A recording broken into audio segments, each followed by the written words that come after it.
My name's Claire Donovan, I'm 29, and if you'd asked anyone who knew me what I loved most in the world, they would have said two things: art and that blue 1969 Mustang Fastback sitting in my garage. My dad and I restored it together when I was 16. Every bolt, every patch of paint carried his fingerprints and my laughter. He passed away 3 years later. That car wasn't just a vehicle, it was a time machine back to when he was still here. When I met Ethan, I was 26, young enough to still believe in shared dreams, old enough to know better. He was charming in that salesman kind of way. Always knew the right words, the right smile. He worked in real estate and said he admired how hands-on I was with cars. I thought he meant it. For 2 years, we built a life that looked perfect from the outside: matching coffee mugs, a shared Spotify playlist, and weekend trips where he'd take pictures of me beside the Mustang. "You and this car are inseparable," he'd joke. I'd smile because he wasn't wrong. But lately, he'd started calling it the money pit. Said it took up space, time, attention, like he was competing with a ghost he could never impress. The night everything started to unravel, the air smelled like rain and fresh oil. I was in the garage, polishing the hood, humming along to Fleetwood Mac. Ethan leaned against the doorway, arms crossed, phone glowing in his hand. "Claire," he said, "we need to talk about the car." I wiped my hands on a rag. "What about it? It's been sitting there for years. You hardly drive it anymore. Maybe it's time to let it go." I laughed, soft at first, thinking he was teasing. "Let it go?" "Ethan, it's not a sweater I outgrew. It's my dad's car." He sighed, impatient. "I get that, but it's just metal, Claire. You're sentimental. We need the space for something useful. I've been talking to this guy." I froze. "You what?" "Just a conversation. He's a collector. He said he might be interested if you ever decide to sell." I stepped back, heart thudding. "You had no right to do that." "Come on," he said, voice softening in that practiced way. "I'm trying to help us move forward. You cling to things that keep you stuck." I stared at him, at the faint reflection of both of us in the car's hood. His smile didn't reach his eyes. That was the first time I realized maybe he didn't love me for who I was, but for how easy I made things for him. I didn't sleep that night. I sat on the porch until dawn, fingers curled around my dad's old keychain. I could still hear his voice. "You take care of her, kiddo. She'll take care of you." The next morning, Ethan acted like nothing happened. He made coffee, kissed my forehead, said he had to meet a client. I tried to let the storm settle, but something in his tone made my stomach twist. Too casual, too rehearsed. That evening, I came home from work to find an empty space in the garage. No car. Just oil stains where her tires used to rest. For a moment, my brain refused to connect the dots. I checked every corner, even the street, like maybe I'd parked it somewhere else and forgotten. But deep down, I knew. I felt it like a physical wound. "Ethan." My voice cracked the stillness. He came out from the kitchen, holding a beer, face calm, almost relieved, as if a chore had been finished. "Don't freak out," he said. "Where is it?" I sold it. The words didn't make sense. They floated in the air like smoke, thick and poisonous. "You what?" "It's gone. To a guy named Martin. He's a collector. Paid good money, too. Enough for us to pay off that loan and maybe—" I slapped him before I could think. My hand stung, but not nearly as much as his indifference. "You had no right," I whispered. He rubbed his cheek, eyes flashing anger now. "It's just a car, Claire. You act like it's your father himself sitting in there. You need to grow up." I shook my head. "You didn't sell a car. You sold trust. You sold him." He rolled his eyes. "You're being dramatic. The check's on the counter. You can thank me later." I looked at that check, a slip of paper that meant nothing to me. $10,000. My father's legacy reduced to a number with a signature. I didn't cry in front of him. I walked out, barefoot, keys in hand, heart pounding like a hammer in a locked chest. I drove my little Toyota until the road blurred. I parked near the overlook where my dad and I used to eat burgers on weekends. Only then did the tears come. Ugly, raw, unstoppable. How could someone who claimed to love me strip away the only thing that kept me tethered to who I was before him? That night, I slept in the car. I couldn't go back home. The next morning, Ethan texted, "We should talk. You're overreacting." I didn't reply. Instead, I spent hours calling every collector I could find in the state. Finally, a man named Martin Hale answered. His voice was kind, curious. Yes, he said. The '69 Fastback. Beautiful piece. Your boyfriend said it was his." My throat tightened. "No, it's mine. He sold it without my consent." A pause. "Well, that complicates things." He agreed to meet me the next day to clarify ownership. He sounded sincere, professional. I didn't tell Ethan where I was going. He didn't deserve to know. But when I arrived at Hale's private garage, a gleaming collection of vintage cars and chrome reflections, Ethan's car was already in the driveway. He was there, waiting. "Claire," he said, smiling like we were old friends meeting for brunch. "I figured you'd come. I wanted to handle this together." I ignored him, walked straight to Martin, who looked to be in his 50s, a man whose eyes lit up when he talked about engines. "Miss Donovan," he greeted me warmly. "You're right, it's clearly registered under your name." I checked. That puts me in an awkward spot. Ethan stepped forward. "We already made the deal." Martin raised an eyebrow. "You made the deal, not her." He turned to me. "You must have loved this car." I nodded. "My dad and I restored it. It's the only thing I have left of him." Something in his expression softened. He walked around the car, examining the details. "It's rare to see this level of preservation. Whoever worked on this knew what they were doing." I could feel Ethan fidget behind me, his composure slipping. "Look, man, I already paid for shipping and everything." "She's being emotional. Let's just..." Martin held up a hand. "Mr. Blake, you lied about ownership. That voids our agreement. But I'll tell you something." He turned to me, smiling.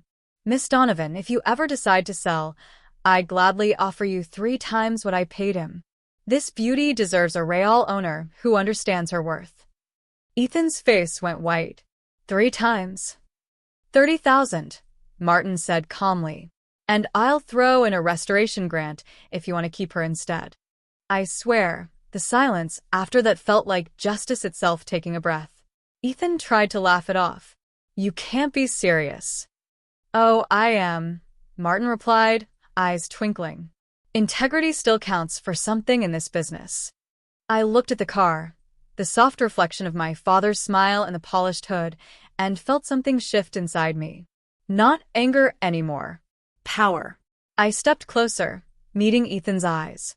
"You said it was just metal. Guess this metal is worth more than you ever understood." He opened his mouth, but nothing came out. Martin handed me a folder. "Paperwork's yours again. I'll help you reverse the transaction legally. No charge." "Thank you," I said softly. Ethan followed me outside, desperate now. "Claire, wait. I was trying to help us. I didn't think you'd..." I turned, my voice steady. "You didn't think. That's the problem. You just take." My father taught me better. He reached for my arm. I stepped back. "We're done, Ethan. You sold the wrong thing. You'll never buy it back." For the first time, he looked small, helpless, like someone who'd gambled on greed and lost everything that mattered. As I drove the Mustang home, wind in my hair, the engine's roar felt like a heartbeat syncing with mine again. It wasn't about revenge, not really. It was about reclaiming what was mine, what was sacred. And yet, somewhere deep down, I knew this wasn't the end. Ethan didn't let go easily. I thought getting the car back would be the end of it. That once I shut the garage door and heard the old metal latch click, I could finally breathe again. But peace doesn't come that easily when someone's torn through your trust. For days, I couldn't shake the sound of Ethan's voice from my head. The casual tone when he said, "I sold it." The way he looked at me, like I was the irrational one for caring. I'd thought love meant safety. Turns out it just gave him access to everything that could hurt me. The first week after I ended it, I barely left the house. I'd sit in the driver's seat of the Mustang at night, fingers on the steering wheel, listening to the ticking of the cooling engine. Sometimes, I'd imagine my dad sitting beside me, shaking his head the way he used to when something in life didn't make sense. "You can't fix people the way you fix cars, kiddo," I could almost hear him say. I knew he'd be right. Then, on the fourth morning, Ethan showed up. He stood on the porch like nothing had happened, holding coffee from my favorite shop. His hair was neatly styled, his shirt freshly pressed, his confidence unbroken. He knocked 3 times and then smiled through the window when I didn't answer. "Claire," he called out. "Come on. Don't be dramatic. Let's talk like adults." I stayed silent. He waited a few minutes, checked his phone, sighed, and walked back to his car. But I knew it wasn't over. The next day, there were flowers on my doorstep. No note. Then an email. "You know I didn't mean to hurt you. I was thinking about our future. We could have built something real." He always said our future when he meant his comfort. I blocked his number. I blocked his email. I even told my neighbors not to let him in if he came around. But manipulation doesn't stop just because you set boundaries, it just changes shape. 3 days later, I got a call from my workplace, an auto restoration shop I'd worked at for 4 years. "Claire," my boss, Jeff, said hesitantly, "someone sent a complaint email about you, accusing you of stealing parts for personal projects." My heart dropped. "What? That's ridiculous." "I know. I just wanted you to hear it from me. I don't believe it, but we have to document it anyway." I didn't have to guess who sent it. Ethan was good at this, finding ways to make me look unstable or dishonest, so when I finally spoke up, I'd sound like the bitter ex. That night, I sat on the garage floor, my back against the Mustang's tire, crying into my sleeve. For every hour I'd spent rebuilding this car with love, Ethan was tearing something else apart in me with precision. But grief has a strange rhythm. It starts loud and ends quiet. After a while, I stopped crying and started thinking. If he wanted to make me look weak, the best revenge was to stop being someone who could be broken that easily. I called Jeff the next day and told him I wanted to start taking private clients, restorations, custom paint jobs, anything. I had the skills, the workspace, and now, thanks to Martin Hale's offer, the motivation. When I told Martin about Ethan's sabotage, he didn't look surprised. "Men like that hate losing control," he said simply. "So they scramble to make the person who escaped them look unhinged." He offered me a small job, restoring an old Triumph motorcycle for one of his clients. It wasn't much money, but it was freedom disguised as work. The first day I started sanding the frame, I realized I hadn't felt that kind of calm in months.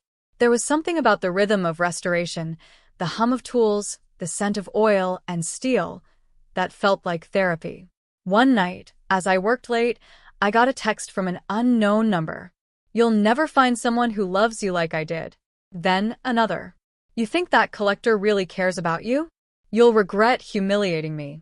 I stared at the words for a long time before deleting them. Not replying felt like the hardest and most powerful thing I'd done in a while. But still, part of me ached, not because I missed him, but because I missed the version of myself that existed before all this. The version that believed love meant partnership, not possession.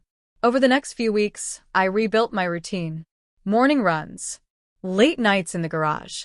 Weekend drives along the coast road with the Mustang's top down, the wind clawing through my hair like freedom itself. For the first time in years, I was learning how to be alone without being lonely. And then, inevitably, Ethan showed up again. It was a Friday evening. The sun was sinking low, staining the sky a burnt orange, and I was closing the garage when I heard his voice behind me. "Nice to see you're finally using it." I froze. Turned. He stood there, arms crossed, that same infuriating grin plastered on his face. "You know, I drove by this place 3 times before you noticed. You should get better locks." "I told you to stay away." He shrugged. "I came to apologize." "You already did that," I said. "Right before you lied again." "This isn't about that," he said quickly. "It's about closure. You've made your point. You humiliated me in front of that collector, Claire. You think that makes you better than me?" I exhaled slowly. No. It makes me free from you. His jaw tightened. You're not as innocent as you think. There it was, the venom beneath the charm. He stepped closer, voice lowering. You'll miss me. Nobody else will put up with your mood swings, your obsession with that car, your little daddy issues. That's when the motion sensor lights snapped on. Bright white light flooded the driveway. And standing behind him was Martin Hale. He'd dropped by unannounced, bringing some spare parts for the Triumph project. For a moment, the scene froze, the past and present colliding like steel on steel. Everything okay here? Martin asked, tone calm but firm. Ethan turned, startled. Who the hell are you? I'm the guy who knows what no means, Martin said. Ethan scoffed. Stay out of it, old man. Martin didn't flinch. I don't take orders from liars who sell what isn't theirs. The silence that followed was heavy. Even the crickets seemed to pause. Ethan's confidence cracked. He muttered something under his breath and stalked off toward his car. You'll regret this, Claire, he hissed. I watched his taillights disappear down the street, my heartbeat finally slowing. Martin looked at me, concern softening his expression. You okay? I nodded, though my hands were trembling. Yeah. Just tired of cleaning up messes I didn't make. He placed a gentle hand on my shoulder. Then stop cleaning them. Start building something new. It was simple advice, but it stuck. That night, I sat beside the Mustang again, but this time, I didn't cry. I talked. Out loud. Like my dad could hear me. I finally see what you meant, I said. You told me once that love isn't proven by promises, it's proven by respect. I think I forgot that. The garage was silent except for the faint ticking of the engine. But in that quiet, I felt something like forgiveness blooming. Not for Ethan, but for myself. The next few months were a slow kind of peace. Work picked up. I started collaborating with Martin on classic car showcases. He introduced me to collectors who respected my craft. My reputation grew, not as someone's girlfriend, but as Claire Donovan, restorer and designer. Sometimes I'd catch glimpses of Ethan online, posts about new deals, new dates, fake smiles that looked emptier than I remembered. I didn't hate him anymore. He'd already punished himself by being exactly who he was. But one afternoon, while preparing my car for a vintage auto fair, something strange happened. A man approached me at the event, clipboard in hand. Ms. Donovan? Yes. He handed me a paper. You've been subpoenaed. Civil claim. Fraudulent sale dispute. My blood ran cold. The document had Ethan's name on it. He was suing me, claiming I'd stolen the Mustang from him. For a few seconds, the world tilted. The laughter of the crowd, the sun flashing off the chrome, it all blurred. I took a deep breath, steadied myself, and smiled bitterly. He wanted a war. And this time, I wasn't walking away. The moment I read his name on that subpoena, a cold wave rolled through me. Ethan Blake versus Claire Donovan. The man who sold my father's car without permission was now accusing me of stealing it from him. It would have been laughable if it didn't sting so deeply. For years, I'd imagined justice as something clean, like in the movies. Someone wrongs you. They face the truth, and the credits roll over your victory. But justice in real life is slower. Messier. It comes wrapped in paperwork, deadlines, and anxiety that gnaws at your ribs while you're trying to fall asleep. I sat in my kitchen, papers spread across the table, rereading every line like I could will them into disappearing. My hands shook. Not from fear, exactly, but from disbelief that he still wasn't done trying to control me. The next morning, I called Martin Hale. He answered on the first ring. Claire? I just got served, I said. Ethan's suing me. He's claiming ownership of the Mustang. Says I falsified the title. Silence for a beat. Then, calmly, bring everything you have to my office. Titles, receipts, any record of your father's ownership. When I arrived, Martin already had coffee ready and a legal pad on his desk. His garage was more than just chrome and nostalgia. It had an attached office that smelled faintly of leather and ink. He scanned the documents I brought, flipping through them with the practiced precision of someone who'd seen too many petty wars like this before. Your paperwork's solid, he said finally. Your father bought the car in 1999, registered it in his name, transferred it to you in 2013. All legitimate. Ethan doesn't have a leg to stand on. Then, why does it still feel like he's winning? I muttered. Because he's forcing you to relive what he took from you, Martin said quietly. That's how people like him stay in your life, by turning your pain into a tether. The words hit harder than I expected. I left his office that day with two things: confidence in my evidence and a slow-burning anger that no longer made me cry. It made me focus. Over the next few weeks, I worked by day and gathered documents by night. I found old photos of my dad and me standing beside the car during restoration, invoices from parts dealers, even a framed certificate from a local car show we'd entered together. Each artifact felt like a weapon of truth. Meanwhile, Ethan was busy spreading his version of the story online. A mutual friend sent me a screenshot of his post. Some people will do anything for money. Can't believe my ex forged my name on a car I bought for us. The comments were full of sympathy. People believed him. Of course they did. He had that kind of charm that sounded like sincerity to anyone who hadn't lived with it. At first, I wanted to reply, to post proof, to defend myself publicly. But then I realized that's exactly what he wanted. He wanted me emotional, reactive, messy. So instead, I went silent. I kept my head down, focused on work, and quietly built my case. I even met with a lawyer, a calm, silver-haired woman named Samantha Reyes, recommended by Martin. She listened to everything without interrupting, then leaned back in her chair. "This isn't about a car," she said. "It's about control. He's using the system to make you dance. So we'll play by the rules, but smarter." She filed a counterclaim for emotional distress and defamation, attaching the online posts and the workplace complaint Ethan had sent anonymously. "He left a trail of spite," she said. "Let's make sure it leads right back to him." That night, I went home exhausted but oddly calm. I sat in the garage again, running my hand along the cool metal of the Mustang. "We're going to be okay, Dad," I whispered. "We'll finish this." The first court hearing was surreal. Ethan arrived in a tailored navy suit, tan perfect, hair slicked back. He greeted me like we were meeting for coffee, his smirk sharp enough to cut glass. "Nice to see you again, Claire," he said softly, as if we shared some private joke. I ignored him. Inside the courtroom, he performed like he always did, confident, articulate, dripping with feigned sincerity. He spoke about how he'd supported me for years, how he'd helped maintain the car, how I'd manipulated him emotionally. I sat there gripping the edge of my chair, forcing myself not to interrupt. My lawyer whispered, "Don't worry. Let him hang himself with his own words." Then Samantha stood. Her voice was measured, calm, but sharp enough to command silence. "Your Honor," she began, "we have documentation proving ownership that predates Mr. Blake's relationship with my client by nearly a decade. Furthermore, we have evidence of unauthorized sale attempts, falsified claims, and deliberate harassment following the termination of their relationship." She handed the judge a file thick enough to break a wrist. Ethan's confident posture wilted slightly. But the moment that really undid him came next. Samantha turned toward Martin, who had agreed to testify.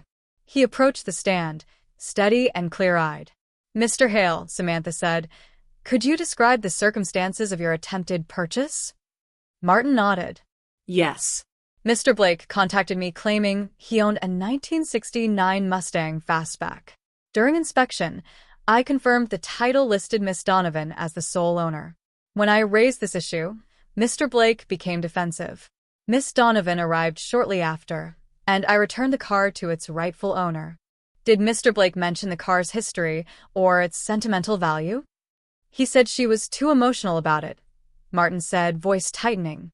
"But after seeing how she treated that car, I'd say emotion was the only thing keeping it alive." Laughter rippled faintly through the courtroom. Ethan's lawyer objected to the tone, but the damage was done. The judge's expression had shifted. Interest had turned to irritation. After the session, Ethan cornered me in the hallway. "You think you're winning?" he hissed, voice low. "You embarrassed me in there. You'll regret this." I looked him straight in the eye. You already regret it. You just don't know it yet. He flinched. For the first time, his confidence cracked enough for me to glimpse the small, frightened man underneath. Weeks passed before the next hearing. During that time, Samantha's legal team uncovered a few things. Credit card receipts in Ethan's name showing he'd hired someone to adjust car documentation, fake appraisals submitted to insurance companies, even a text thread where he bragged about flipping my Mustang for cash. When the judge saw those, everything changed. The lawsuit was dismissed. My ownership was reaffirmed, and Ethan was fined for filing false claims. But it didn't feel like triumph, not yet. Because victory isn't just about being right, it's about reclaiming your narrative. That came later, at the Monterey Vintage Auto Fair, 6 months after the case closed. Martin had encouraged me to display the Mustang there, and though part of me was nervous, I agreed. We spent weeks fine-tuning every inch of her, fresh polish, rethreaded interior, original trim restored by hand.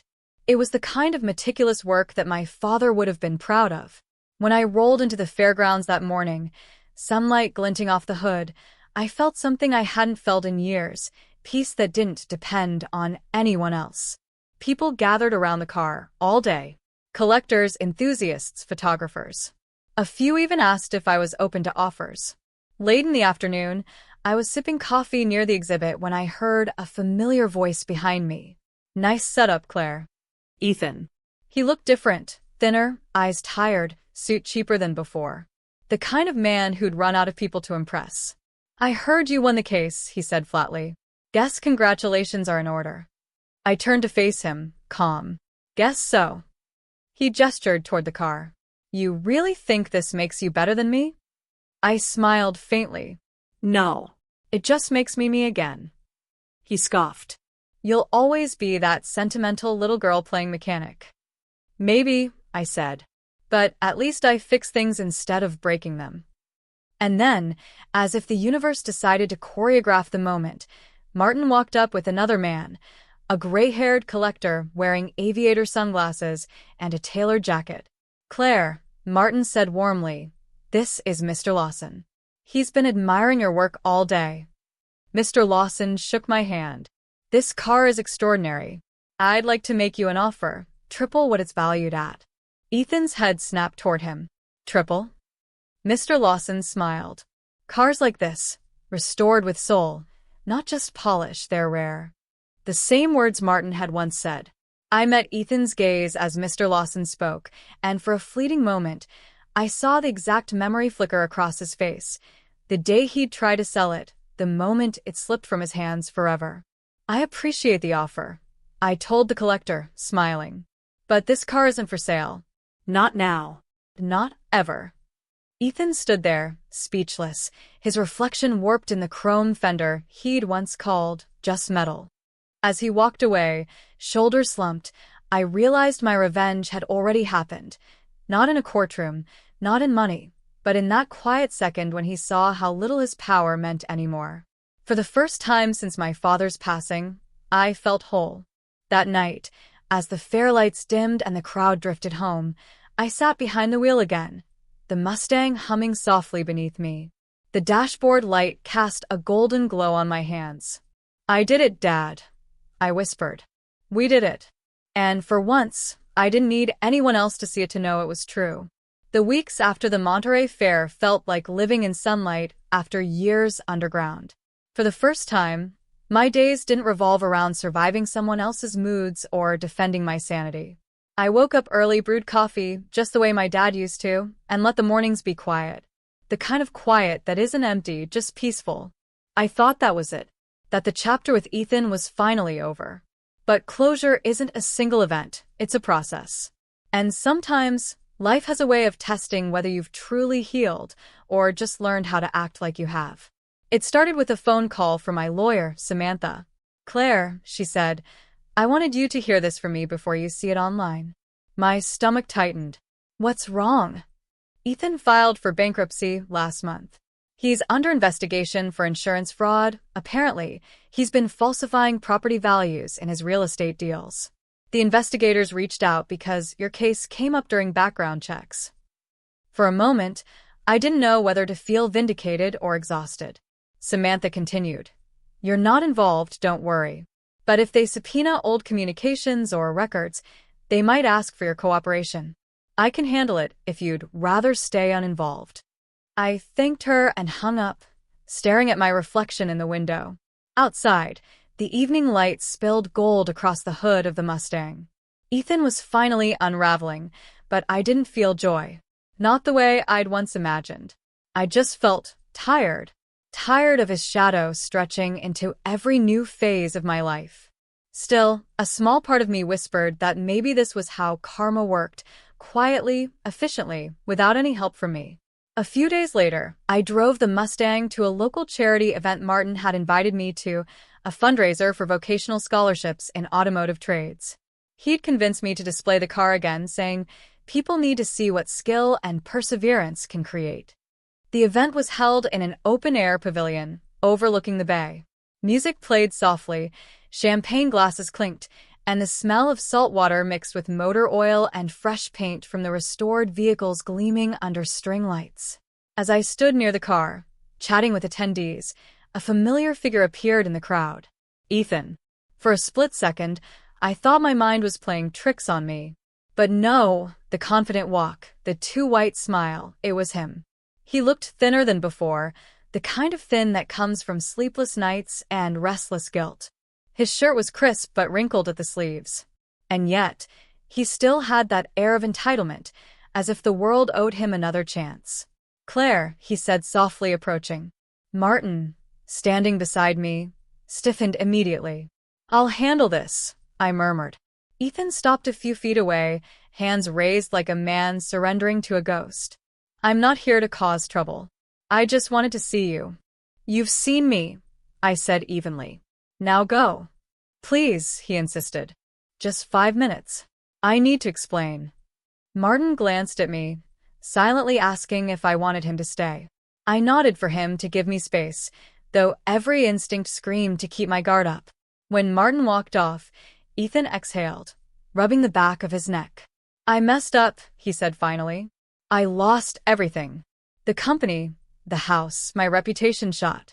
I didn't even fight the fraud charges. You were right about me. I crossed my arms. That's not an apology. That's a confession. He winced. I'm not asking for forgiveness. I can't stop thinking about how I treated you. You didn't deserve any of it. I thought if I could make you small, I'd feel big again. The words hit me harder than I wanted them to, because they were true, and hearing them said aloud, in that raw, broken voice, was like pressing on an old bruise that never fully healed. Ethan, I said quietly, you didn't just sell a car. You tried to sell the only piece of my father I had left. You lied, humiliated me, and tried to destroy my reputation. You don't get to walk up now and pretend that admitting it fixes anything. I know, he whispered.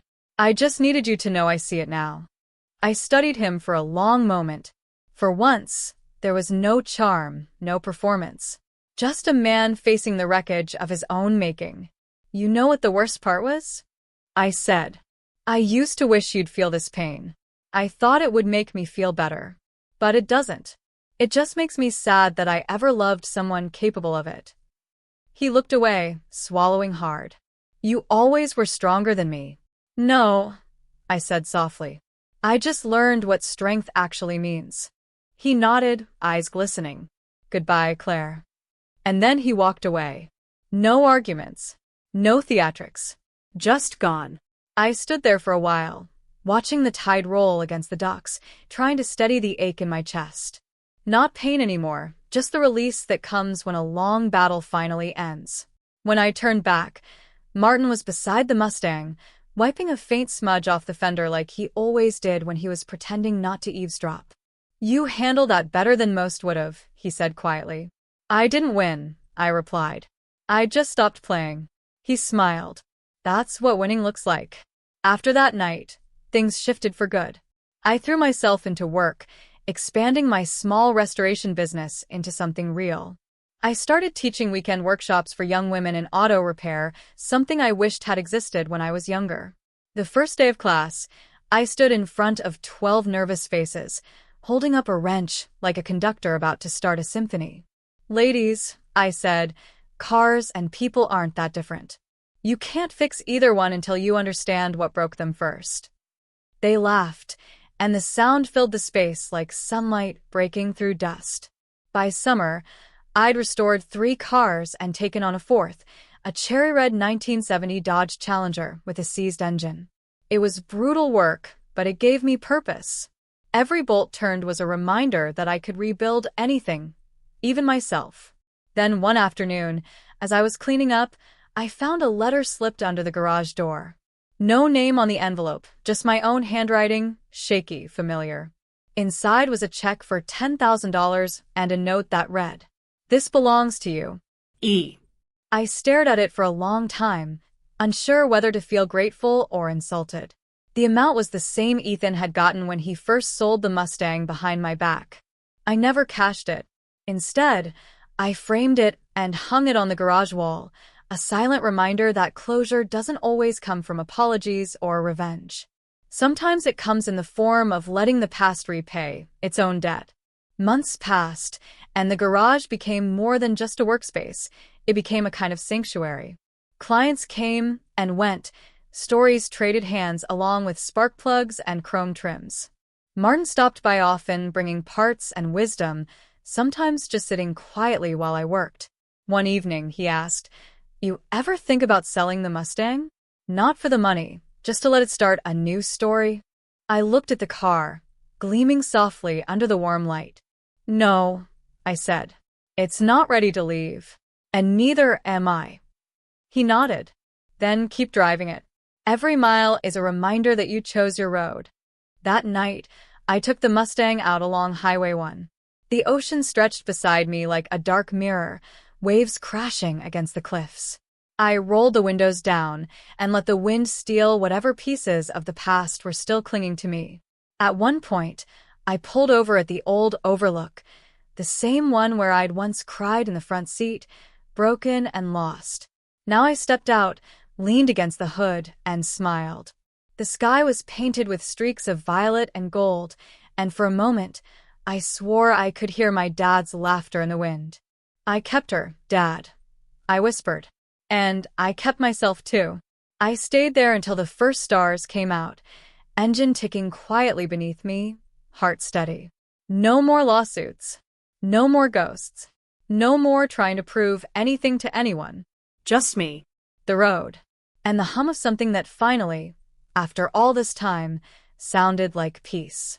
It's strange how life starts to bloom again once you stop waiting for apologies.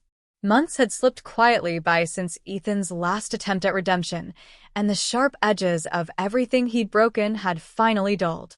My garage smelled like oil and orange cleaner, sunlight pooling through the skylight onto half-finished projects, signs of life, not loss. I'd expanded my workshop, renamed it Donovan Restoration Company, and for the first time, the sign out front bore my name alone. Some mornings, I'd catch myself staring at it from the sidewalk, coffee in hand, just to remind myself how far I'd come. One Friday afternoon, a young woman walked into the shop. She couldn't have been more than 23, her hair in a messy ponytail, grease smudged across her cheek. "Are you Miss Donovan?" she asked, a little breathless. "That's me," I said. "What can I do for you?" She glanced around the garage like it was sacred ground. "I've been watching your videos online, the ones you did for the scholarship program. The way you talk about restoration, it's different. You make it sound like healing."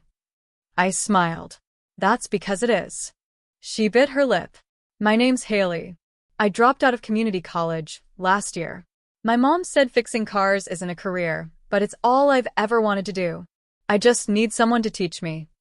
There was something in her eyes, familiar, defiant, hopeful. The same spark I used to see in my own reflection before life tried to dim it. I nodded.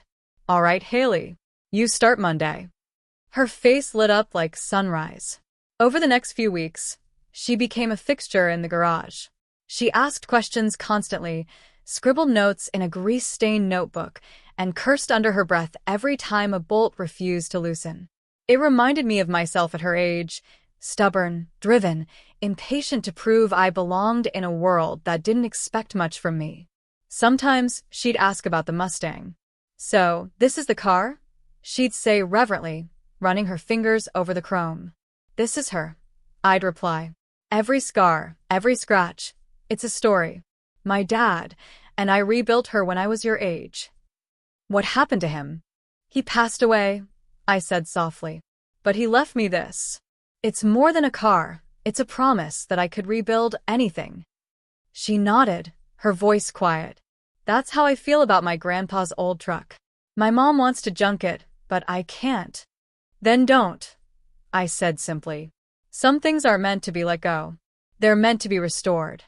That day, Haley stayed late, helping me replace the carburetor on an old Thunderbird. When we finished, she grinned. "You're right," she said. "Fixing things does feel like healing." "Just wait until you drive it," I told her. "That's when it really hits." Over the following months, the garage became something more than a business. It became a kind of community. Women from neighboring towns started showing up for workshops. Mechanics dropped by to share stories. Even Martin became a regular presence, half mentor, half friend. One evening, he brought an envelope with him. "What's this?" I asked. "Something that belongs to you," he said. "The Auto Fair Committee is awarding you the Heritage Restorer of the Year honor. They want you to give a short speech next weekend." I laughed. "A speech? Martin, I can barely talk about myself in interviews." "You'll do fine," he said with a wink. "Just tell them the truth.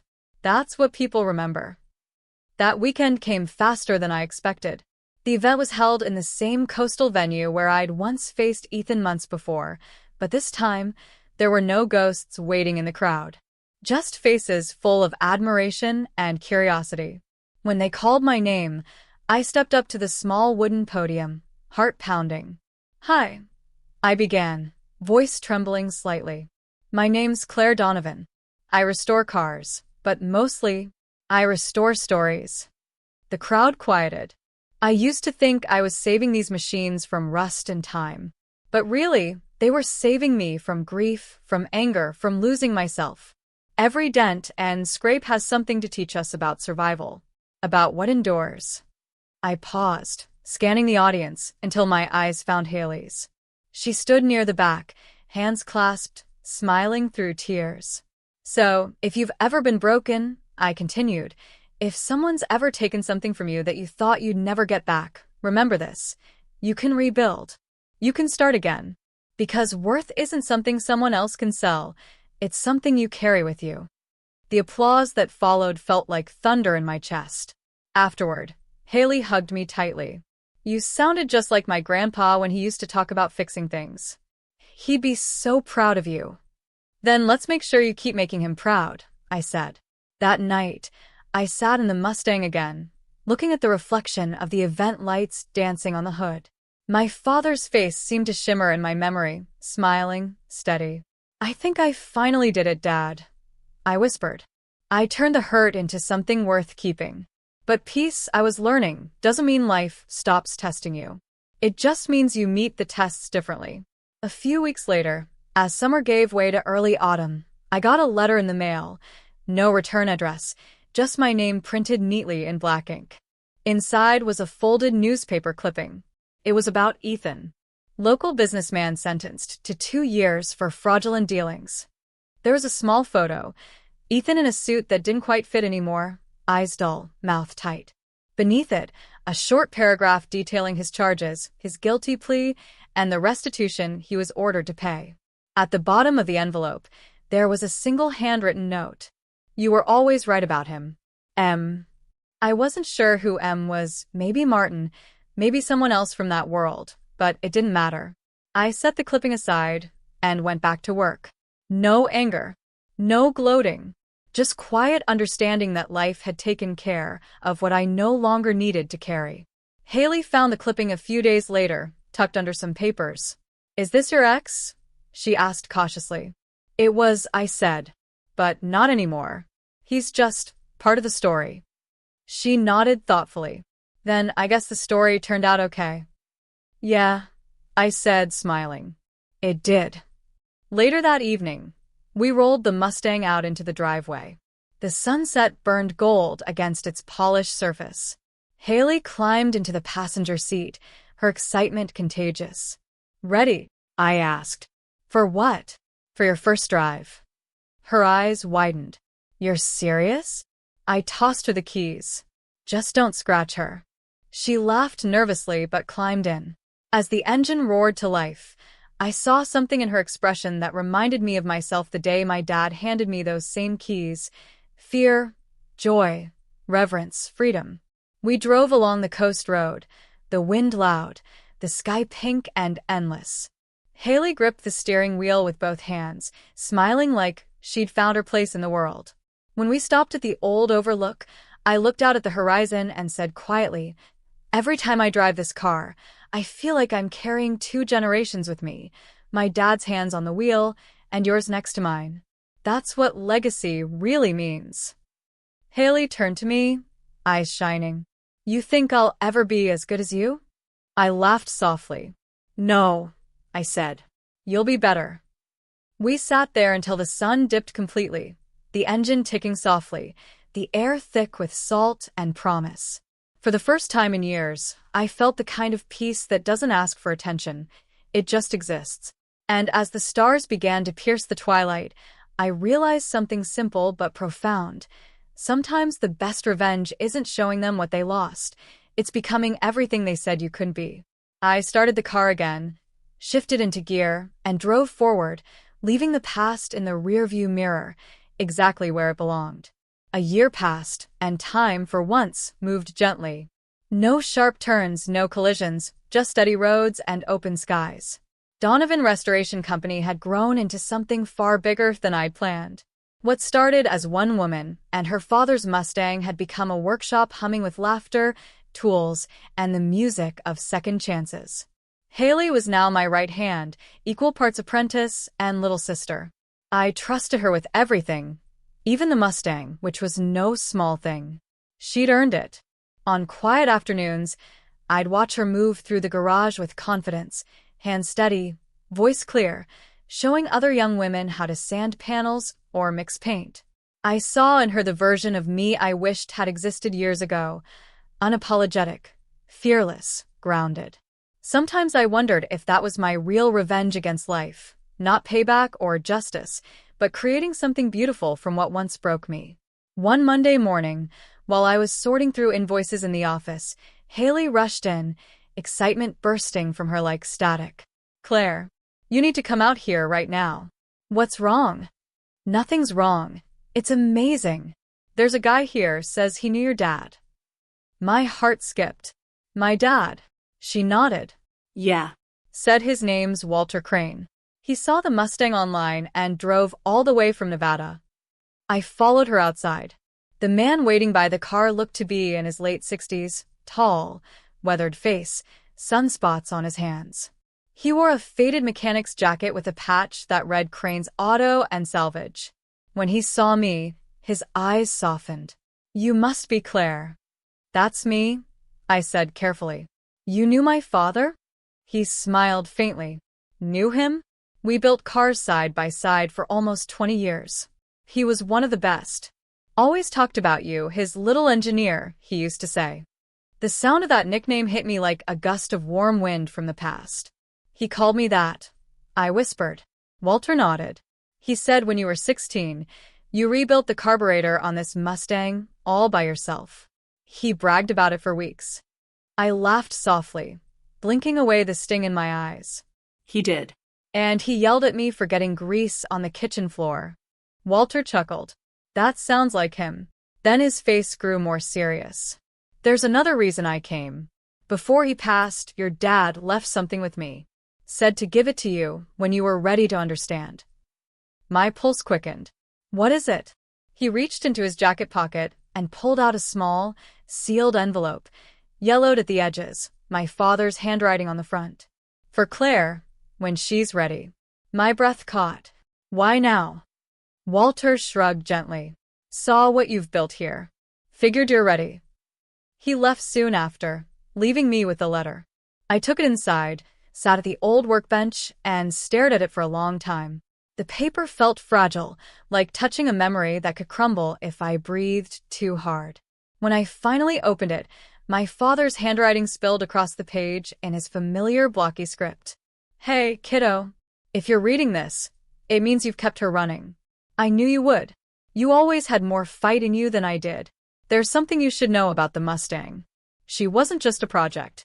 Back when I was restoring her, I entered a small collectors group with some friends. We did it for fun, but one of the sponsors offered us a contract for a limited restoration series, 10 cars, each with a special modification. Only one got finished, this one. It's registered under a private design patent in both our names. If you ever need proof of what you're worth, remember this.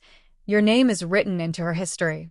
Not because I gave it to you, but because you earned it. Take care of her and of yourself. Love always, Dad."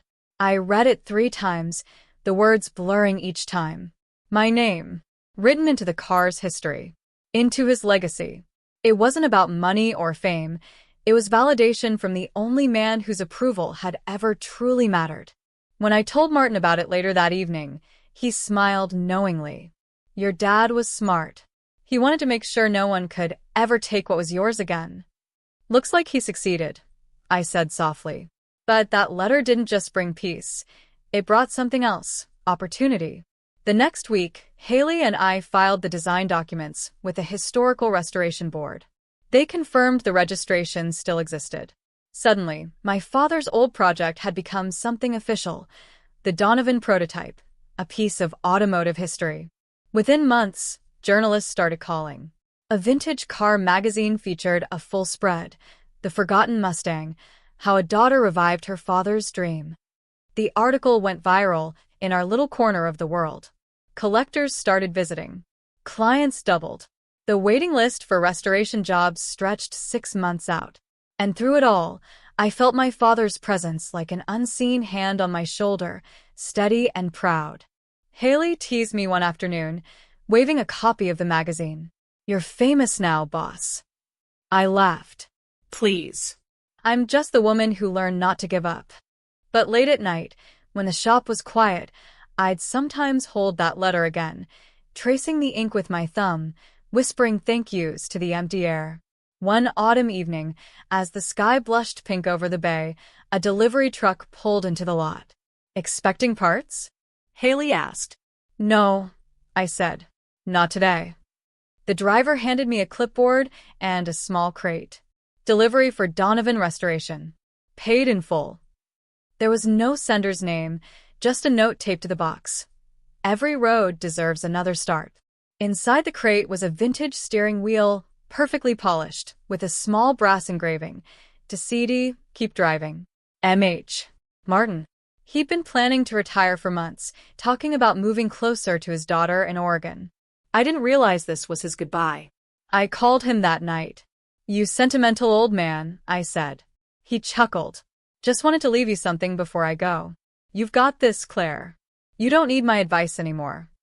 "Maybe not," I said. "But I'll miss it anyway." "Then consider that will a reminder. Every turn you take from now on is yours." After we hung up, I sat in the Mustang, holding the steering wheel against the fading sunset, and thought about all the hands that had shaped my journey, my father's, Martin's, even Ethan's in his own destructive way. Each of them had left a mark, a lesson, a turning point. The next morning, I installed the wheel. The fit was perfect, solid, smooth, balanced. When I turned it, I could almost hear my dad laughing, Martin giving quiet approval, Haley clapping in the background. The shop was alive again, and so was I. That weekend, Haley brought her mother by to see the garage. The older woman looked skeptical at first, until she saw her daughter standing proudly beside the Mustang, grease on her hands, confidence in her eyes. "She's good," her mother admitted. "She's better than good," I said. "She's unstoppable." Haley blushed, and for a moment, I saw my father watching me the same way, quietly proud. Later, when they left, I walked out to the overlook one more time. The wind was cool, the sea restless, the horizon endless. I thought about the long road behind me, the betrayal, the loss, the lawsuit, the rebuilding, and realized that none of it had destroyed me. It had simply carved me into someone who could withstand anything. Sometimes I still dream of my father. In those dreams, we're back in the garage, hands black with oil, Fleetwood Mac playing softly in the background. He hands me a wrench and says, "Your turn, kiddo." And every morning after, when I start the Mustang and hear the familiar rumble, I smile. Because I know what he meant. It is my turn. My turn to build. My turn to lead. My turn to live. And for the first time in years, the road ahead doesn't scare me. It calls to me. So I answer it. I put the car in gear, feel the engine hum beneath me, and drive toward the horizon, where grief becomes gratitude, where the past fades into purpose, and where every mile is another promise kept. 2 years later, I could finally say it without hesitation. I was happy. Not the dizzy kind that depends on someone else's validation, not the temporary rush that fades when the moment passes. No, this was the quiet, steady kind that grows roots. The kind you earn. The garage thrummed with life. Every workbench was taken, every corner filled with sound, the hum of sanders, the hiss of spray guns, the laughter of women unafraid to take up space. The air smelled like metal, oil, and ambition. Donovan Restoration Company had become something more than a workshop. It was a movement. The local paper called us the new generation of mechanics, but that wasn't it at all.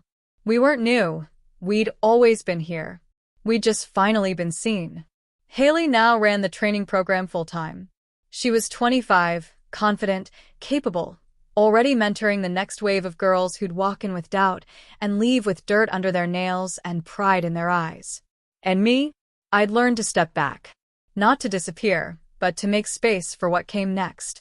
That morning, I sat at my desk, reviewing applications for our next scholarship batch, when the shop phone rang.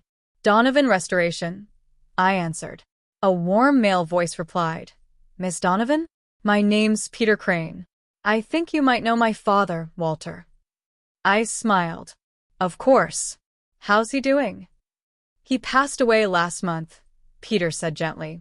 "I'm sorry to tell you like this. He always spoke fondly of you." My heart sank. Walter had been the last tangible link to my father's workshop days.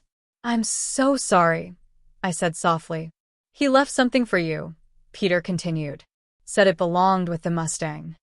A week later, a small wooden box arrived in the mail. Inside was a metal badge, polished but worn, engraved with my father's initials and the words Crane and Donovan Prototype No. 1. There was also a note in Walter's handwriting. "Your father and I used to talk about building a car that wasn't just restored, but reborn. Looks like you finished the dream for both of us. Take this badge, kid. You earned it." I held it in my palm for a long time, the metal warm for my skin. Then I walked to the garage, knelt by the Mustang, and attached the badge to the inside of the driver's door, just above the handle. When I closed the door, the click sounded final, like the punctuation at the end of a long, beautiful sentence. That evening, Haley found me sitting beside the car, staring at the badge. "You okay?" she asked. "Yeah," I said, smiling faintly. "Just thinking how strange it is that everything I ever lost somehow brought me here." She tilted her head. "You mean your dad?" "Dad, Ethan, the lawsuits, all of it. If even one thing hadn't broken, I might have stayed small. I might have stayed afraid." Haley nodded. "Guess sometimes being broken's just how the light gets in." "Exactly." She grinned. "You sound like a Hallmark card." "Hey," I said, laughing. "Hallmark wishes they had this story." That night, after everyone left, I stayed behind in the garage. The air was still except for the gentle hum of the lights. I walked around the Mustang, fingers tracing the curves we'd spent years perfecting. Every inch held a memory. The day I got her back from Ethan, the court hearings, the charity drive, the first time Haley took the wheel. The car wasn't just metal anymore. She was a living archive of every version of me I'd ever been. As I sat behind the wheel, the overhead light flickered softly, casting the dashboard in gold. I ran my thumb over the new steering wheel Martin had sent, then over the badge Walter left, and finally over the faint etching of my father's initials near the glove box. 3 men. 3 eras. All part of one story that somehow ended right here, with me breathing, healed, and free.